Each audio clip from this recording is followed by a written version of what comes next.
प्यारे बच्चों, मैं के आनंद आप सभी का स्वागत करता हूं। जैसा कि आप सबने एमपीपीएससी 2022 परीक्षा दी, जो कि हुई थी 21 मई 2023 को, यानी कि पिछले हफ्ते। और इस एग्जामिनेशंस के लिए आनंद सुपरटेंडेंट संस्थान ने आप लोगों के लिए टारगेटेड टेस्ट सीरीज 2022 लॉन्च की थी, यानी कि मैंने खुद ये टेस्ट सीरीज बनाई और प्रस्तुत की आपके सामने।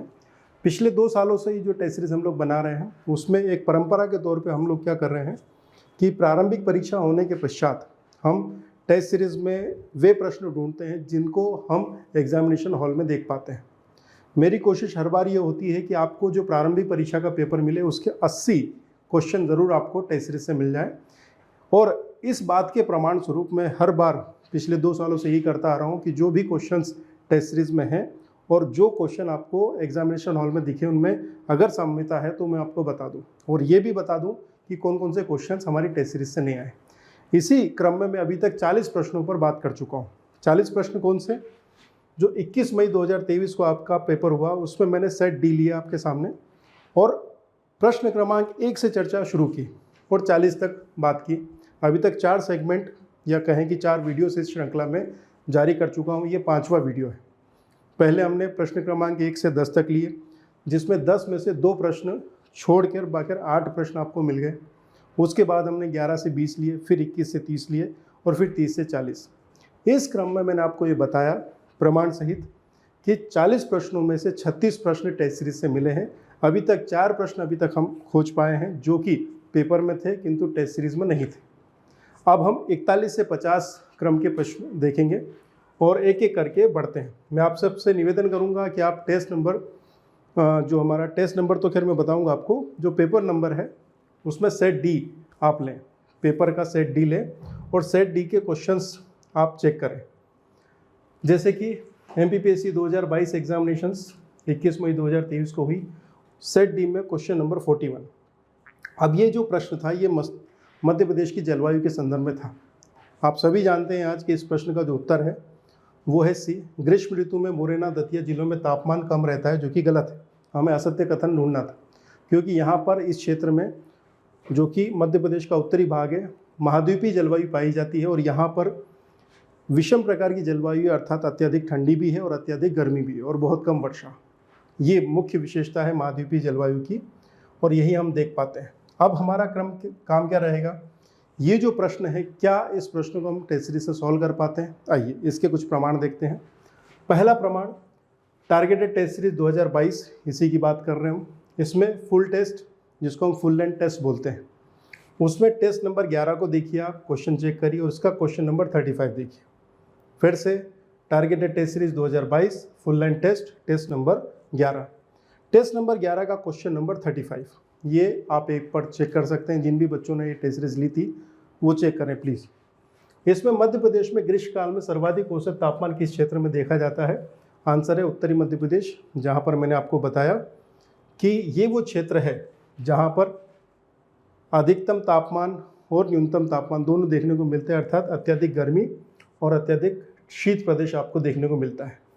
मध्य प्रदेश के उत्तरी जिलों में ग्वालियर, भिंड, मुरैना, दतिया आदि में जून के मध्य तक तापमान बहुत अधिक बढ़ जाता है, किंतु पश्चिमी मध्य प्रदेश में अन्य भागों की अपेक्षा ग्रीष्मकाल में तापमान कम रहता है। यह लाइन आपको बता रही है कि जिले वाइज बात हो रही है। यहाँ पर मुरैना और दतिया, आपके प्रश्न की जो डिमांड थी वो यही थी कि आप डिस्ट्रिक्ट वाइज गेस कर पाते हैं। मुरैना और दतिया जिलों में तापमान कम है ग्रीष्म ऋतु में, जबकि ये स्टेटमेंट गलत है। और वो कैसे हमें पता लग रहा है? जब आप इस प्रश्न को सॉल्व करते हैं। तो एफएलटी का ये प्रश्न आपको इस प्रश्न को सॉल्व करने में मदद करता है। अब एक और अन्य प्रश्न बता रहा हूँ मैं आपको, ये है टेस्ट नंबर 1, एफएलटी क्रमांक 1। पहला ही एफएलटी जो बनाया था उसमें क्वेश्चन नंबर 30 देखिए। Targeted test series 2022 FLT test number 1 और इसका क्वेश्चन नंबर 30। मध्य प्रदेश के उत्तर के मैदान में पाई जाने वाली महाद्वीपीय जलवायु की विशेषता है। आंसर क्या है? अत्यधिक गर्मी और अत्यधिक ठंड। सॉल्यूशन देखेंगे तो भी आपको इस विषय में जानकारी मिल जाएगी और आप एग्जामिनेशन में आए हुए उस प्रश्न का आंसर कर पाएंगे। इसी क्रम में तीसरा सोर्स बता रहा हूँ। हाँ जी, टारगेटेड टेस्ट सीरीज 2022 एफएलटी क्रमांक 3, क्वेश्चन नंबर, ये प्रश्न आप सॉल्व कर सकते हैं एफएलटी 1 से, एफएलटी 3 से, और एक अन्य सोर्स बताया मैंने। तो एफएलटी का क्रम है 3 नंबर और प्रश्न क्रमांक है 29। आप चेक करिए इसको। Targeted test series 2022 FLT test number 3 और इसका क्वेश्चन नंबर 29। मध्य प्रदेश के उत्तर के मैदानों में पाई जाने वाली महाद्वीपीय जलवायु की विशेषता है। फिर से वही व्याख्या और उस तरह से आप प्रश्न को सॉल्व कर सकते हैं। अच्छा भैया, चौथा और है, फिर से चेक करिए। FLT क्रमांक 6 प्रश्न क्रमांक 40। जलवायु पे प्रश्न बनते ही हैं, तो जितनी भी अच्छी पकड़ होगी आपकी, आप आंसर करते जाएंगे। तो भैया क्वेश्चन नंबर 41, सेट डी का क्वेश्चन नंबर 41, इसके हमने 4 सोर्स देखे टेस्ट सीरीज में, जहां से आप ये प्रश्न सॉल्व कर सकते हैं। अब हम आते हैं क्वेश्चन नंबर 42 पर। निम्नलिखित जिलों में से मैग्नीज के बड़े भंडार कहाँ पाए जाते हैं? 4 ऑप्शन है, बालाघाट, नीमच, सागर, दमोह। बहुत ऑब्वियस था इसका आंसर, बालाघाट। पर क्या ये प्रश्न आप टेस्ट सीरीज से सॉल्व कर पाते हैं? देखिए जरा। Targeted test series 2022 topic wise test, हमने FLT तथा टॉपिक वाइज और यूनिट वाइज पेपर भी बनाए। इसमें मध्य प्रदेश का भूगोल यूनिट क्रमांक 3 टेस्ट नंबर 205 प्रश्न क्रमांक 1। ठीक है, इस टेस्ट पेपर पर जाइए और इसमें पहला ही प्रश्न देखिए, मध्य प्रदेश में मैग्नीज पाया जाता है। तो मैग्नीज का लिए जो क्षेत्र है उसमें बालाघाट को पहले स्थान पे बताया है, फिर उसके बाद में छिंदवाड़ा बताया है, छिंदवाड़ा के बाद में झाबुआ बताया है तीसरे स्थान पे इसकी व्याख्या में, और यहाँ तक बताया कि बालाघाट को मैग्नीज नगरी के रूप में भी जाना जाता है। तो इस सोर्स से मैप भी डाला हुआ है, आप आंसर कर सकते हैं। ये टेस्ट सीरीज की ही डिटेलिंग है भैया। इसके बाद क्या कोई अन्य सोर्स है? आइए देखते हैं टेस्ट सीरीज में ही। FLT क्रमांक 19 पे चले जाइए। 19 नंबर का जो फुल लेंथ टेस्ट था उसका प्रश्न क्रमांक 60। Targeted test series 2022 FLT test number 19 और क्वेश्चन नंबर 60। साइलोमेलिन तथा ब्रोनाइट किसके प्रमुख अयस्क है? आंसर आपको पता है, ठीक है, मैग्नीज। और उसके बाद में मैग्नीज के बारे में जानकारी, मध्य प्रदेश मैग्नीज उत्पादन में प्रथम स्थान पर है। उसके बाद में जिलेवार बताया, उसमें बालाघाट का उल्लेख किया। बालाघाट के बाद छिंदवाड़ा का स्थान आता है, ये भी बताया है। इसके बाद मैग्नीज के उपयोग क्या है, ये भी बताया है। तीसरा source targeted test series 2022 topic wise test, Madhya Pradesh का भूगोल unit number 3 test number 206 question number 1। इसी टेस्ट पे जाके चेक करिए आप, अभी बता रहा हूँ मैं। मध्य प्रदेश के किस जिले को मैग्नीज नगरी के नाम से जाना जाता है? आंसर लिखा हुआ है बालाघाट। तो ये तीसरा सोर्स जिससे आप इस प्रश्न को सॉल्व कर सकते हैं बच्चों। तो हमने क्वेश्चन नंबर 41 देखा और 42 देखा, और ये देखा कि 41 को 4 जगह से सॉल्व कर सकते थे, 42 को 3 जगह से सॉल्व कर सकते थे। हाँ जी। अब जो बच्चे करके आए अच्छी बात है, जो नहीं करके आए वो सोचें कि उनकी रणनीति में क्या कमी रही है। मध्य प्रदेश की मिट्टियों के संदर्भ में एक बेसिक सा प्रश्न है। लाल पीली मिट्टी, बेसिकली मालवा का पठार में काली मिट्टी। और आप जानते हैं इस प्रश्न का उत्तर 1, 3 और 5, 1, 3 और 4 है। डी आंसर है इसका। अब ये जो प्रश्न है ये कहाँ देख पाएंगे आप? सीधी सी बात है, मिट्टियों के बारे में बेसिक सा प्रश्न है ये। उपरोक्त प्रश्न आपको टॉपिक वाइज टेस्ट 2022 में जो अतिरिक्त पेपर है उसमें टेस्ट नंबर 5 में क्वेश्चन नंबर 32। मध्य प्रदेश के किस क्षेत्र में लाल पीली मिट्टी पाई जाती है? आंसर आपको पता है, ये है बघेलखंड का पठार। अब ध्यान दीजिएगा, मध्य प्रदेश में मिट्टियों का वितरण अगर आपको जानकारी है तो इस प्रश्न को आप सॉल्व कर सकते हैं, और ये प्रश्न इसी वितरण को दिखा रहा है। मालवा का पठार काली मिट्टी, चंबल का उपाद्र प्रदेश जलोढ़ मिट्टी, बुंदेलखंड क्षेत्र काली लाल काली मिश्रित मिट्टी, बघेलखंड क्षेत्र लाल पीली मिट्टी। बस अगर आपको इतना पता है तो उपरोक्त प्रश्न आपको सॉल्व हो जाएगा। तो इस तरह से क्वेश्चन नंबर 41, 42, 43 के सोर्स आपको टेस्ट सीरीज से मिलते हैं। अब हम आगे बढ़ते हैं क्वेश्चन नंबर 44। निम्नलिखित में से मध्य प्रदेश में सिंचाई का प्रमुख स्थान कौन सा है? सबसे ज़्यादा सिंचाई के सोर्स। तो इकोनॉमिक सर्वे इस बार बताया था मैंने, और पूरे के पूरे मध्य प्रदेश इकोनॉमिक सर्वे पर 200 क्वेश्चन फ्रेम किए थे, 4 पेपर 50-50 क्वेश्चन वाले। और मैं अभी तक देख रहा हूँ कि कई सारे ऐसे प्रश्न हैं जो उस इकोनॉमिक सर्वे से आए थे। उन 200 प्रश्न में से कई प्रश्न आए हैं और मुझे उम्मीद है कि वहाँ से भी मिल जाएगा आंसर। तो पता ही है आपको, कुएं ट्यूबवेल। ये देखिए targeted test series full length test, test number 14 प्रश्न क्रमांक 85। तो FLT क्रमांक 14 खोलिए, टेस्ट नंबर 14 खोलिए और चेक करिए प्रश्न क्या है। मध्य प्रदेश आर्थिक सर्वेक्षण 2021-22 के अनुसार वित्तीय वर्ष 2019-20 में शुद्ध सिंचित क्षेत्र में नलकूपों द्वारा सर्वाधिक सिंचित जिला कौन सा है? तो आंसर है इंदौर। इसमें कोई दिक्कत नहीं है, परंतु इसकी डिटेल में अगर आप देखेंगे तो आपको पता लगेगा कि कुएं तथा नलकूपों से सबसे ज़्यादा सिंचाई होती है। ये हो गया है पहला सोर्स। इसके बाद दूसरे सोर्स की तरफ चलते हैं इसी प्रश्न को सॉल्व करने के लिए। Targeted test series 2022 full length test FLT क्रमांक 12 प्रश्न क्रमांक 85। FLT 12 प्रश्न क्रमांक, गौर करिएगा, प्रश्न है हमारा 85। इकोनॉमिक सर्वे 2021-22 और इसमें जो प्रश्न बताया गया उसमें सीधी सी बात बताई गई है कि मध्य प्रदेश में शुद्ध सिंचित क्षेत्रों में कुएं तथा नलकूपों से लगभग 78.56% सिंचाई हो रही है। इकोनॉमिक सर्वे का डेटा ही है और ये अगर आपको जानकारी है तो उपरोक्त तो प्रश्न बन जाएगा। इसके बाद अगला तीसरा सोर्स, दो सोर्स बता चुका हूँ। FLT क्रमांक 13 क्वेश्चन नंबर 85 अगर आप गौर करेंगे तो फिर से आपको ये प्रश्न देखने को मिल जाएगा। कुएं एवं नलकूपों से सर्वाधिक सिंचाई हो रही है ये बताया जा रहा है। इसके बाद में चौथा सोर्स, इसके लिए फिर आप जाइए FLT पर, टेस्ट नंबर 15 क्वेश्चन नंबर 85।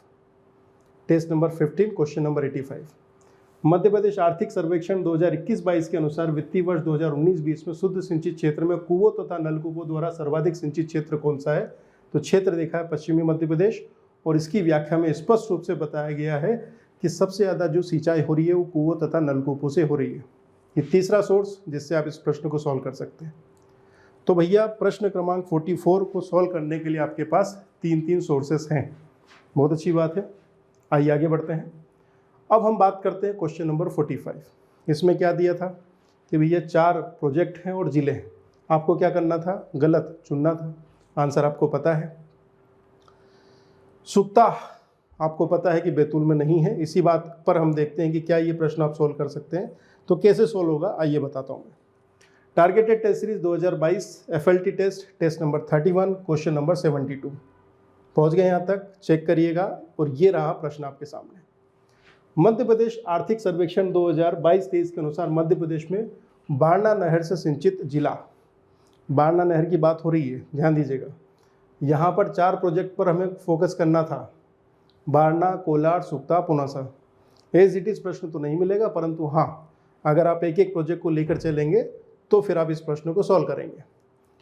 तो भैया बारना प्रोजेक्ट आंसर पता है आपको, रायसेन और सीहोर। तो ये जो टेबल है, जिन बच्चों ने इकोनॉमिक सर्वे पढ़ा था उनको ध्यान है, बारना नहर बारना नदी पर है, रायसेन और सीहोर जिले इससे लाभान्वित हो रहे हैं। तो एक प्रश्न, एक इससे सहायता मिली। दूसरा टारगेटेड टेस्ट सीरीज में FLT क्रमांक 14 और क्वेश्चन नंबर 95 अभी चेक करिए। FLT क्रमांक 14 और क्वेश्चन नंबर 95 बारना नहर और फिर आपको सीहोर तथा रायसेन जिले यहाँ पर मिल जाएगा। इसके बाद में अगला तीसरा source targeted test series 2022 topic wise test में चलते हैं। यूनिट नंबर 3 का क्वेश्चन है मध्य प्रदेश की नदी घाटी परियोजना, इस पर टेस्ट बनाए हमने। टेस्ट नंबर 201 प्रश्न क्रमांक 12। आइए बात करते हैं। एक बार फिर से चेक करिएगा। Targeted test series 2022 topic wise test number 201 Madhya Pradesh का भूगोल, यूनिट क्रमांक 3 का प्रश्न पत्र है ये, और ये टॉपिक है मध्य प्रदेश की नदी घाटी परियोजनाएं पार्ट 1, इसमें पार्ट 2 भी है।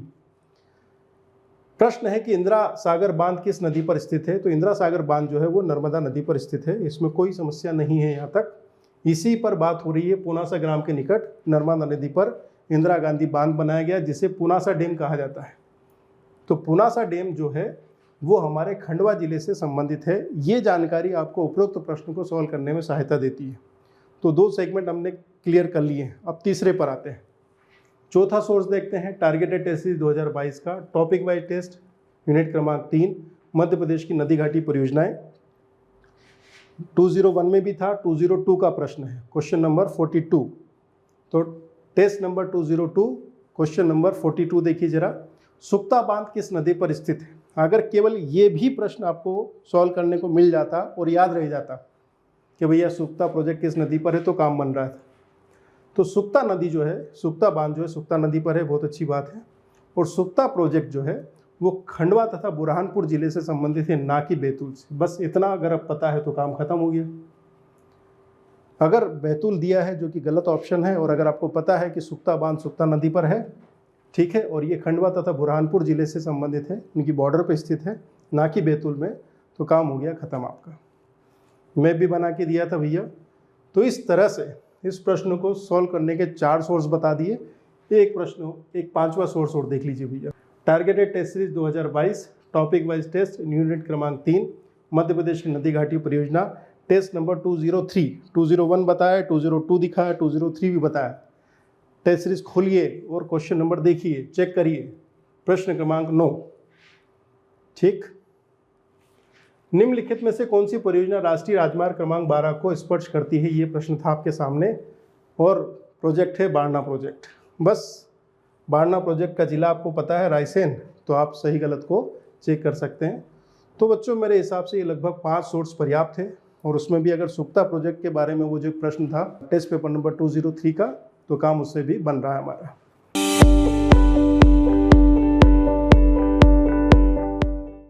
अब आ जाते हैं क्वेश्चन नंबर 46 की तरफ। अच्छा, 46 पे बढ़ने के पहले कुछ जानकारी दे दूं मैं आपको। 2023 की एग्ज़ाम का जो नोटिफिकेशन है वो दिसंबर में आएगा। तो कुछ बच्चे क्या करेंगे, पहला नोटिफिकेशन आएगा फिर तैयारी शुरू करेंगे। जबकि आनंद सुपंडित संस्थान ने, या मैं ही अपना नाम ले लूँ क्योंकि सारा काम मैं ही कर रहा हूँ आजकल पेपर बनाने के पिछले 2 साल से, तो मैंने टेस्ट सीरीज़ 2023 के लिए लॉन्च कर दी है। 7 जून से FLT भी डलना शुरू हो जाएगी। लगभग 70 के आसपास प्रश्न पत्र बना के डाल दिए मैंने, जो कि टॉपिक वाइज है। तो मेरा आपसे ये कहना है कि वे बच्चे जो 2023 में अपेयर हो रहे हैं और सीरियस हैं, मजाक वाले नहीं कि भैया आएगा देख लेंगे, पटवारी आई तो पटवारी दे लेंगे, भैया कांस्टेबल आई तो वो दे लेंगे, फिर जेल प्रहरी दे लेंगे, फिर कभी अब क्या बोलूँ मैं तो जो बच्चे 2023 के लिए सीरियस हैं वो प्लीज़ अभी से ही मेहनत करें। 80 क्वेश्चन का वादा मैं अभी से कर रहा हूँ आप लोगों को और दिखा भी रहा हूँ। स्थिति आप प्रमाण से ही देख पा रहे हैं। तो मेरा आप लोगों से यही कहना है कि 2023 के लिए प्रारंभिक परीक्षा की टेस्ट सीरीज लॉन्च हो गई है। अगर आपको वो खरीदना है तो उसका सही समय अभी है, ठीक है। तो संस्थान के दिए गए नंबर पर कॉल करके अगर आप इच्छुक हैं आप ले सकते हैं। ये जानकारी मुझे देनी थी आप लोगों को, इसलिए क्योंकि आप क्या करते हैं, एग्ज़ाम के 2 महीने पहले, 1 महीने पहले टेस्ट सीरीज खरीदते हैं, और मैं बताऊं इससे अच्छा ना खरीदें। अगर आपको फ़ायदा लेना है, वैसे क्वेश्चन जो आपको चाहिए एग्जामिनेशंस में उनकी प्रैक्टिस करनी पड़ेगी, कम से कम 2-2 बार वो क्वेश्चन सॉल्व करने पड़ेंगे, तब जाके वो याद रहेंगे।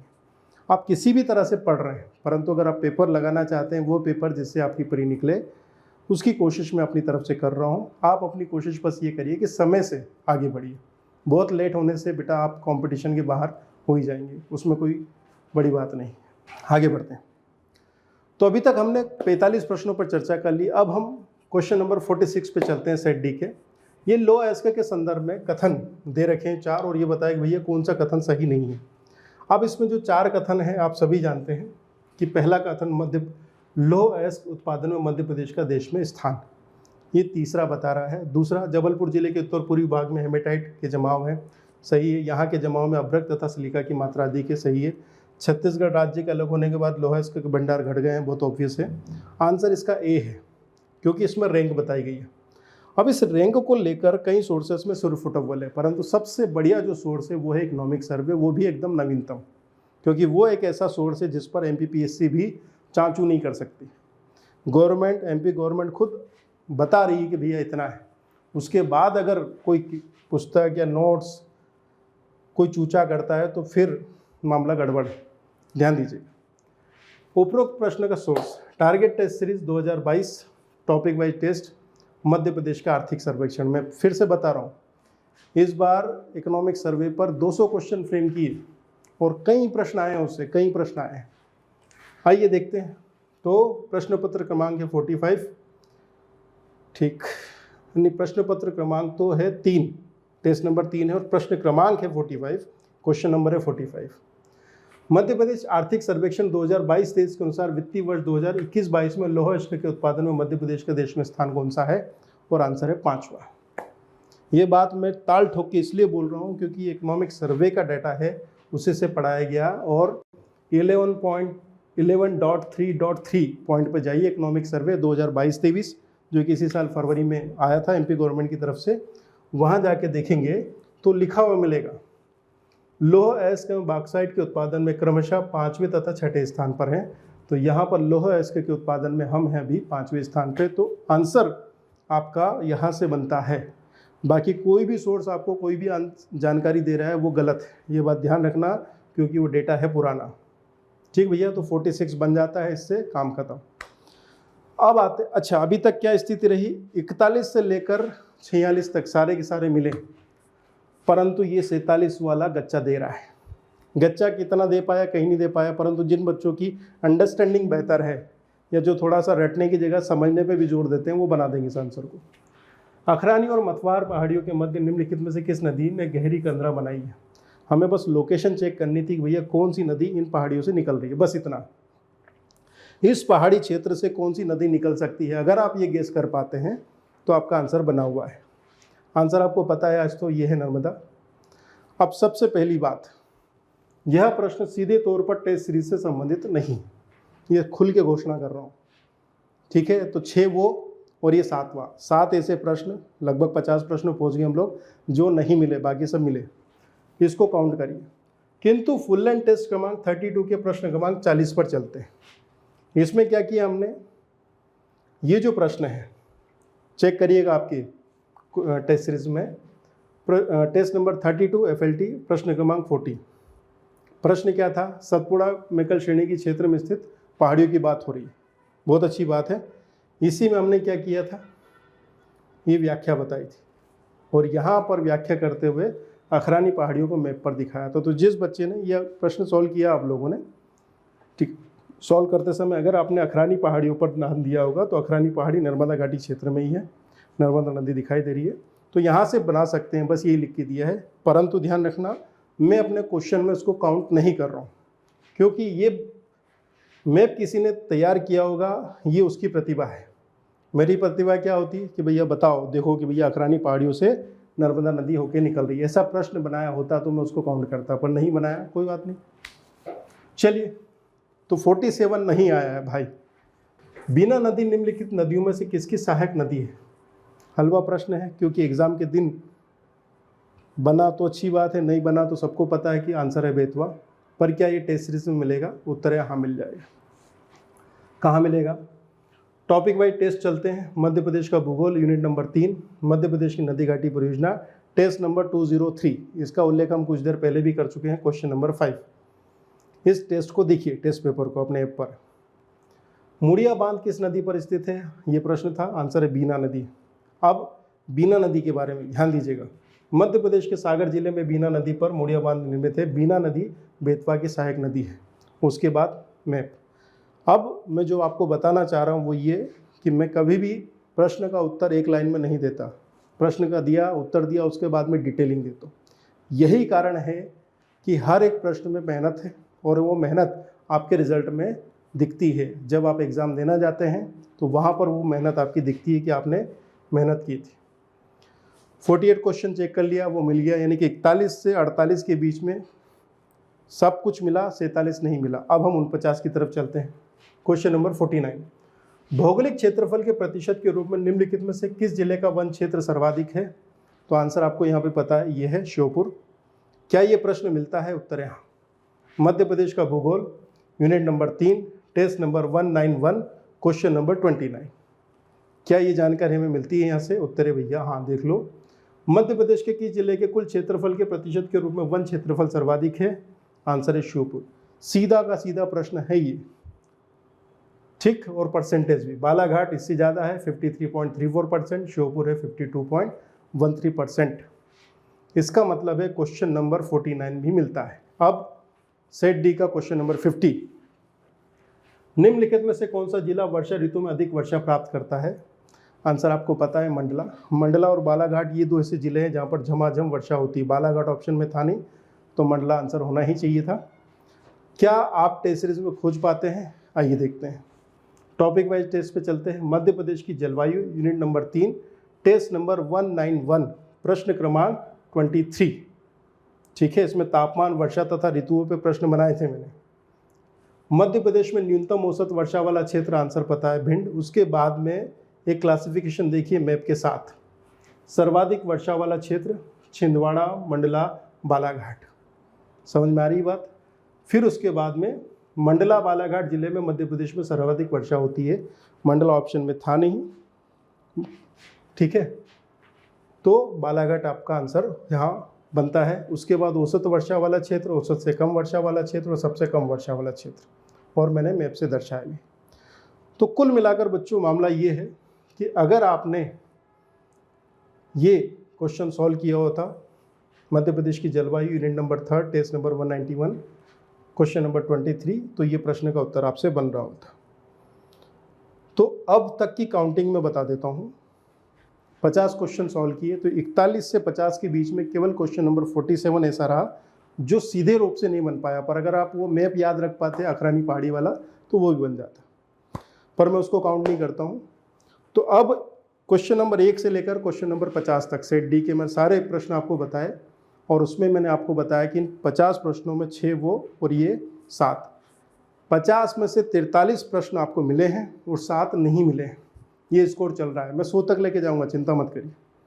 तो वे बच्चे जो प्रमाण चाहते थे उनके लिए प्रमाण है कि भैया आप हर एक प्रश्न को चेक करिए, आप जो जानकारी मैं दे रहा हूँ उसको चेक करिए, इत्मीनान से चेक करिए। और ये मेरा कॉल था, मेरा वचन था कि कम से कम 80 प्रश्न मैं दिखाऊंगा।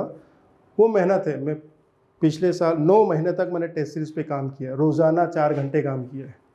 इतना तो आपने प्री में पढ़ा नहीं होगा जितना मैंने मेहनत की है टेस्ट सीरीज़ पे, खुद बनाए हैं, इसलिए मुझे पता है कि क्या लेवल है। अब बस ये कहना चाह रहा हूँ कि जो बच्चे पढ़ने में मशगूल है, किसी कारण अगर 2023 की एग्ज़ाम देनी शुरू करनी है तो प्लीज़ अभी से मेहनत कर लीजिए। टेस्ट सीरीज़ लॉन्च हो गई है। इसके अलावा 2022 वाले बच्चे जिन्होंने मेरी बात सुनी, उन लोगों के लिए बस ये कहूँगा कि आप टेस्ट सीरीज़ ज्वाइन कर सकते हैं। इसमें मैं 50 बच्चों की कॉपी चेक कर सकता हूँ, केवल 50। तो वे बच्चे जो कॉपी मुझसे चेक कराना चाहते हैं, अगर आप सही व्यक्ति समझते हैं तो इस टेस्ट सीरीज़ को ले सकते हैं। इसके अलावा अच्छा मज़ेदार बात है कि इसके लिए ऑफलाइन सेंटर ओपन हो गया है।